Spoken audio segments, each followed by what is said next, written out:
el hermano se basó bastante en 3:16, ¿verdad? En 2 Timoteo 3:16. Y entonces, porque dice que la palabra es útil para enseñar, para redarguir, para corregir y para instruir en justicia. Entonces él fue tomando cada uno de los aspectos estos o los puntos estos importantes, que dice que la enseñanza que se debe dar en la vida de iglesia y con la escuela a los jóvenes no es una enseñanza secular, no es una enseñanza académica, sino que aquí lo que se debe hacer es darles, abrirles a los jóvenes y a todos, y si nosotros hablamos, abrir las escrituras para que tengan una revelación, para que tengan una visión. Entonces, esto nos va a despertar el espíritu, la mente nos la va a aclarar, porque él no habla de que se le dé la palabra propiamente, sino que se les dé quitando el velo, decía por ahí, que el velo se va quitando poco a poco. O sea que cuando digamos, se enseña, el velo es quitado, lo que dice la palabra también, y el velo es quitado. Pues entonces, esto hace que nosotros podamos ver la parte espiritual de la Biblia, no la palabra muerta, porque la palabra muerta, la verdad que a cualquiera nos queda igual, o presumimos tal vez de que sabemos repetir muchos versículos, pero no tienen vida. Entonces, lo que el hermano recalca ahí, esta enseñanza sea que les enseñe, que nosotros cuando hablemos también, digamos, ayudemos o pidámosle al Señor que nos ayude para que sea revelada la palabra. Por otro lado, redarguir dice que no puede venir el redarguir, que es el corregir, porque primero tiene que enseñarse. Entonces, al momento que a uno le enseñan, ¿qué es lo que pasa? Que uno es expuesto. Al ser expuesto, dice, ¿yo qué hice? ¿Qué estoy haciendo? ¿Qué he hecho? ¿Qué pienso? ¿Qué estoy haciendo y qué estoy pensando? Entonces me revela la palabra, me enseña, y entonces soy redarguido, soy corregido. Entonces, como que uno dice, bueno, estoy haciendo las cosas mal, no he cometido pecados, estoy fuera de lo que es la Biblia, lo que es la palabra de Dios, lo que es fuera de la iglesia. Entonces, la enseñanza, como se quitan los velos, somos redarguidos, somos corregidos. ¿Para qué? Y para que después seamos instruidos, y nos corrige, al redarguirnos nos corrige. Entonces somos corregidos de las cosas, del camino que teníamos torcido. Pero es, digamos, una cuestión interna, fuero interno, que a nosotros nos enseña, nos redarguye y nos instruye. ¿Y para qué? Para instruirnos en justicia. Y en justicia es para que dice que seamos hombres cabales ante Dios y ante los hombres. O sea que esto ser cabal es ser honesto, pero en Cristo. Porque yo puedo decirles a ustedes, yo soy, bueno, desde ahora ya no voy a robar, pero dice que después al poco tiempo, como la barba y como el césped, vuelve a crecer y vuelve otra vez digamos, a estar en el pecado, porque se le olvidó. El hombre anímico es olvidadizo, porque pone sus leyes y las transgrede, las olvida, ya sea de una forma directa o de una forma solapada. Entonces, digamos, nosotros ser instruidos en justicia, somos cabales ante Dios principalmente, y posteriormente vamos a ser ante los hombres. O sea que, como antes se decía, que tiene palabra de hombre, pero en esta palabra de hombre ahora es ante el Señor. El Señor me va a estar corrigiendo. Entonces, ¿y qué más habló por aquí? Que la corrección es para rectificar, instruidos en las instrucciones, en sus, una dice aquí para ser rectos, y que a veces estamos mal, ¿sí? Eso ya, y y dice, pero vuelve a ser arrepentido, corregido y calibrado. O sea que cuando calibrados somos como medidos, pues una calibración es medir algo. Entonces, esto nos hace que seamos cabales y que tengamos seamos amonestados para que podamos nosotros tener una vida de iglesia sana, no solo ante Dios, principalmente ante Dios, sino ante los hombres. Amén, hermanos. Amén, hermano. Mucho el enfoque que el hermano le dio a la escuela de la verdad, y él nos vuelve a repetir una vez más el espíritu de la escuela de la verdad, y creo que nosotros debemos de comprender este espíritu, ¿verdad? Porque pues en estas escuelas de la verdad o en estas enseñanzas para los jóvenes, lo importante es que nosotros demos a Cristo, o sea, demos a Dios. No es tanto el mero conocimiento o las clases en sí, ¿verdad? Sino que simplemente es transmitir a Dios a través de cada uno de los mensajes. Y esto me tocó mucho porque tiene que ver con nuestra vida personal, ¿verdad? Nosotros no podríamos transmitir a Dios si no estamos experimentando a Dios. No hay una manera de hacerlo si no experimentamos a Dios. Luego también me gustó acerca de lo que es el espíritu de la palabra, ¿verdad? Creo que esta lección es algo que por mucho tiempo por lo menos yo no la he pasado, ¿verdad?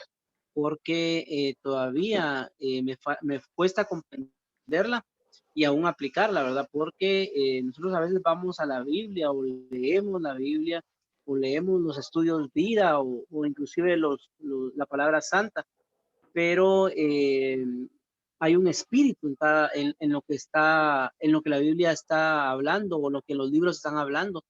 Y siento que debemos de obtener ese corazón del espíritu, ¿verdad? Es decir, que debemos de contactar a Dios en las escrituras. Y siento que el hermano se enfocó mucho en la manera como nosotros vamos a las escrituras. No es tanto el preocuparse por qué tanto podamos leer o si lo leemos de cierta forma o no, ¿verdad? Pero sí creo que el hermano se enfocó en que encontremos tocar al Señor, que podamos tocar al Señor en la palabra, porque eso va a producir algo en nosotros, ¿verdad? Y de la misma manera debemos de guiar a los jóvenes a que puedan tocar al Señor en la palabra, que pueda el espíritu de alguna manera, nuestro espíritu contactar el espíritu de Dios, porque de esta manera, pues tocamos algo del Señor, tocamos el mismo corazón de Dios. Y también otro punto es la secuencia que el hermano nos muestra acá acerca de Timoteo, ¿verdad? 3:16, donde lleva un orden, pero este orden no es un orden ni casual ni porque debe ser así exactamente, sino que es el resultado de, ¿verdad? Porque primero somos enseñados, y me gustó esta palabra enseñados porque tiene que ver con quitar los velos.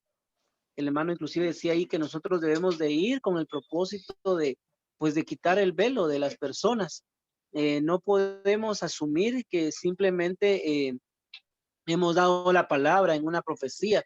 Si no se ha quitado un velo, esa palabra carece de fuerza, carece de Dios mismo, porque la palabra lo que hace es quitar nuestros velos, nos expone de alguna manera. Entonces me gusta mucho la manera en que el hermano lo enfoca, porque definitivamente la palabra de Dios nos enseña, ¿verdad? Nos enseña, pero después de enseñarnos lo que hace es que nos va a redarguir. O sea, va a haber una luz que nos alumbre con respecto a algo malo que estamos haciendo nosotros, y luego, después de redarguirnos, de alguna manera nos va a corregir, ¿verdad? Porque, digamos, estamos en algo errado y equivocado, entonces nos va a volver a Él.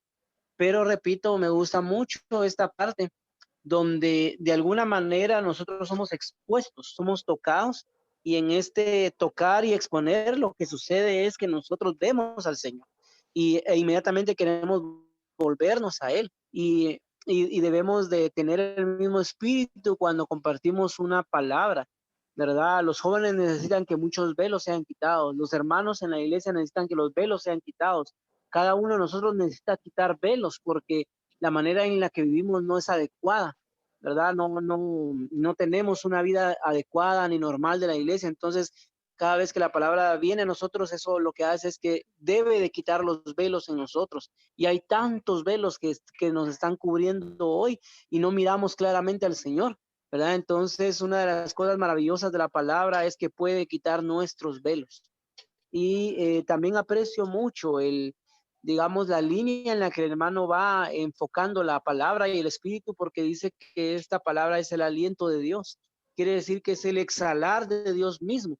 y el exhalar de Dios mismo es Dios mismo dado a nosotros, ¿verdad? Entonces, no simplemente es ir a la palabra, leerla y que no tenga ningún efecto, sino que esta palabra, cuando es exhalada por Dios, Dios mismo se está introduciendo en nosotros. Entonces, nosotros inhalamos esa palabra a través del exhalar de Dios, pero cuando vamos a otra persona, volvemos a exhalar al mismo Dios porque es Dios el que hemos inhalado.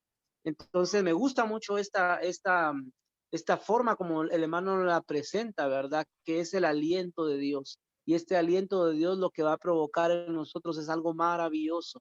Entonces, hermanos, aprecio realmente la palabra, que el Señor nos pueda educar con respecto a cómo debemos de ir a la palabra, que el Señor nos pueda educar con respecto a cómo debemos de tomar la palabra. Creo que es importante que nos tomemos el tiempo de considerar cada una de estas cosas, ¿verdad? Porque definitivamente en la medida que nosotros tomemos la palabra de una manera adecuada, entonces vamos a crecer y vamos a necesitar alimento más sólido, ¿verdad? Muchos de nosotros hoy estamos débiles, enfermos, porque no hemos tomado la palabra de una manera adecuada. Y creo que una carga principal del hermano Lee es que la palabra pueda ser tomada de una manera adecuada, es decir, con el Espíritu, ¿verdad? Y tocando el Espíritu de Dios. Entonces, alabado sea el Señor porque podemos hoy disfrutar de esta palabra y podemos, inclusive yo diría que la palabra de Dios está siendo tabernaculizada en nosotros de una manera maravillosa. Él viene a ser un tabernáculo, viene a formar dentro de nosotros una casa, ¿verdad? Viene a morar dentro de nosotros esta palabra y cuando de alguna manera tenemos algún problema, alguna situación o hay una tentación, la palabra que mora en nosotros, ¿verdad? Y somos más fuertes y somos más traídos al Señor. Alabado sea el Señor por su palabra, hermanos. Amén.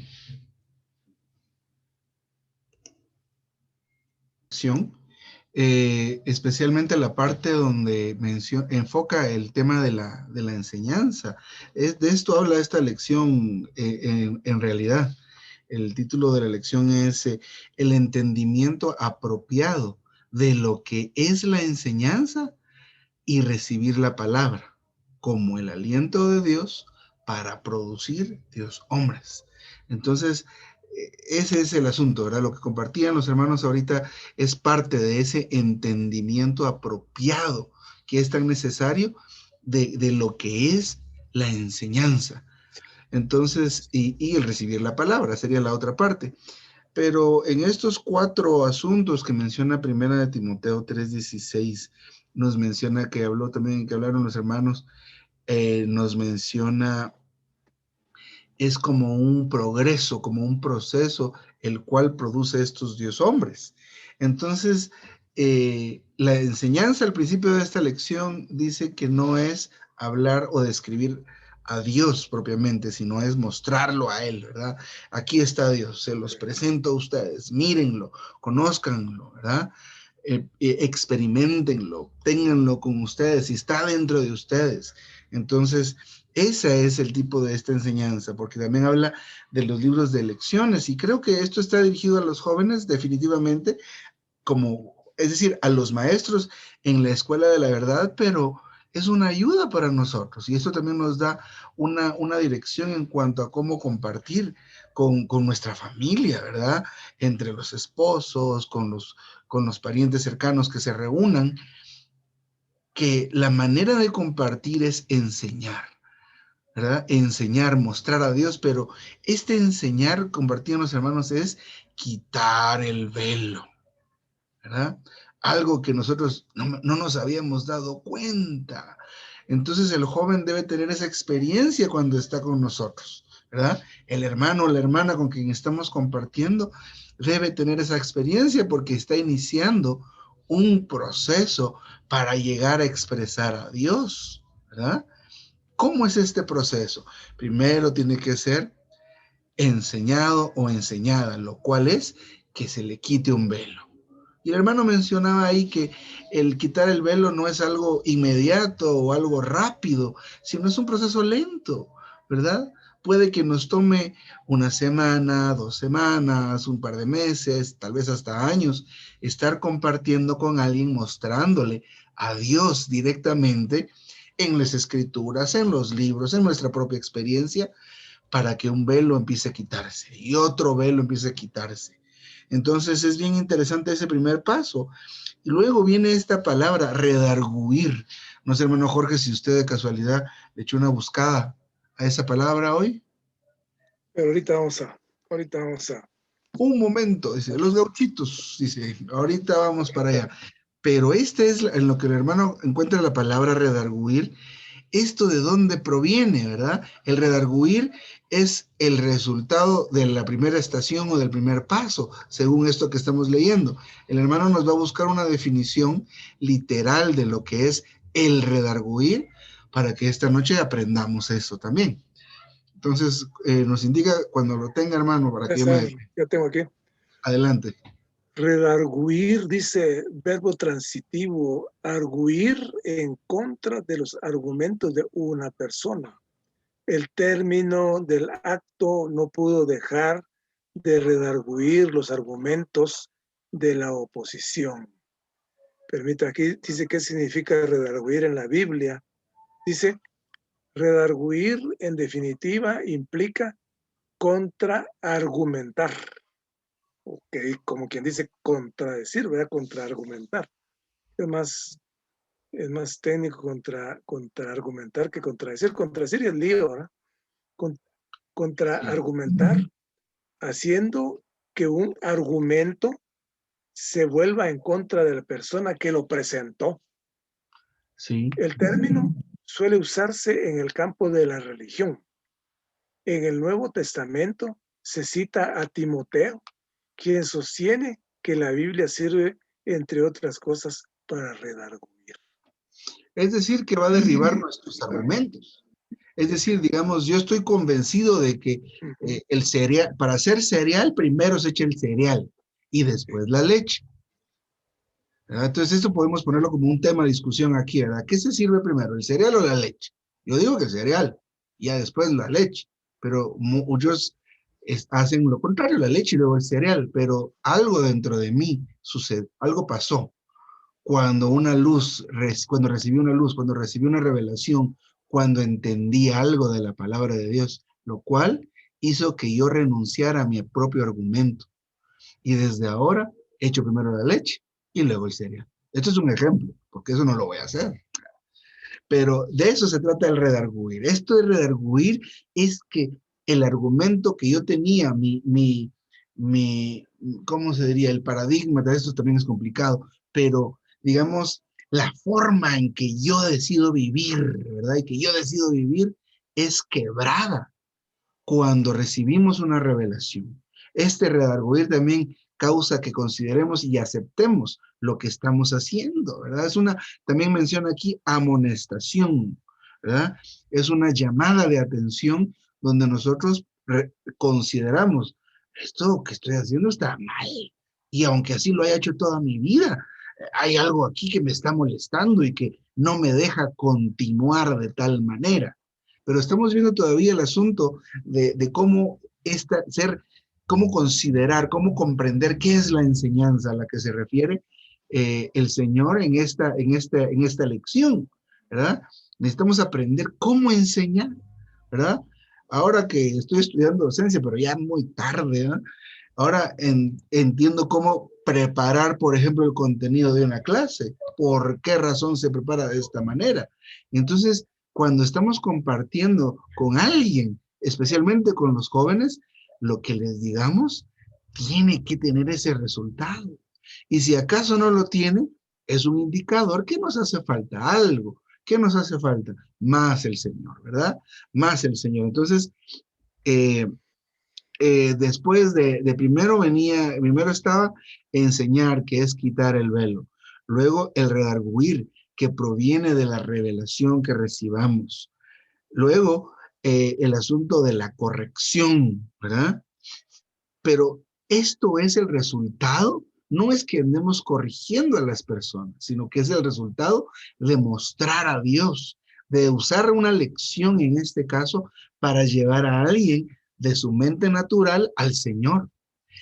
Pero quien hace el trabajo de redarguir, de corregir, de instruir, es Cristo fluyendo por medio de ese compartir.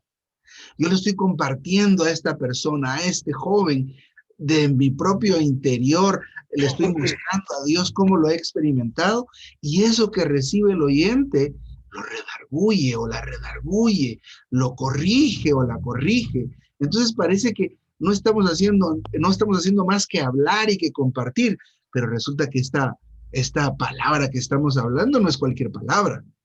Esta palabra, como decía el hermano Marvin hace ratito, no es nada más que el exhalar de Dios, ¿verdad? Así que esto es potente. Hace un tiempo que tomamos unos como suplementos, pero el otro día pues se echan unas gotitas en una bebida, una gotita nada más. Pero el otro día dije, vamos a ver cómo será esto puro, y me echo las 3 gotitas en la lengua y ay, cómo se sintió que algo estaba pasando, ¿eh? Porque esto tiene, saber qué tiene, ¿verdad? Pero tiene cosas que son en teoría buenas para el cuerpo. Pero eso no es nada comparado con la unicidad de esta palabra. Y la unicidad no es que sea una, sino que es única, que tiene algo muy especial y que es que tiene el mismo aliento de Dios. Entonces esto corrige, para avanzar ya tenemos unos pocos minutos apenas, y luego la instrucción en justicia que al final, solo por el tiempo, ¿verdad? Esto produce que el hombre y la mujer que recibe tal infusión llega a ser alguien cabal, que está bien consigo mismo, está bien con los que lo rodean. Y en otras palabras, especialmente los jóvenes, los cuales, digámoslo así, padecen de esta rebeldía y como están creciendo y se sienten muy sabios y que los papás no tienen razón, ni los profesores, entonces toda esta infusión hace que ellos lleguen a ser personas cabales. Y por supuesto que lo puede hacer con nosotros también. Así que, hermanos y hermanas, la palabra es algo en lo que tenemos que entrar, porque estamos viendo qué produce esta palabra maravillosa. Quedan algunas cositas ahí más que mencionar, pero no sé si alguien quisiera mencionar algo más.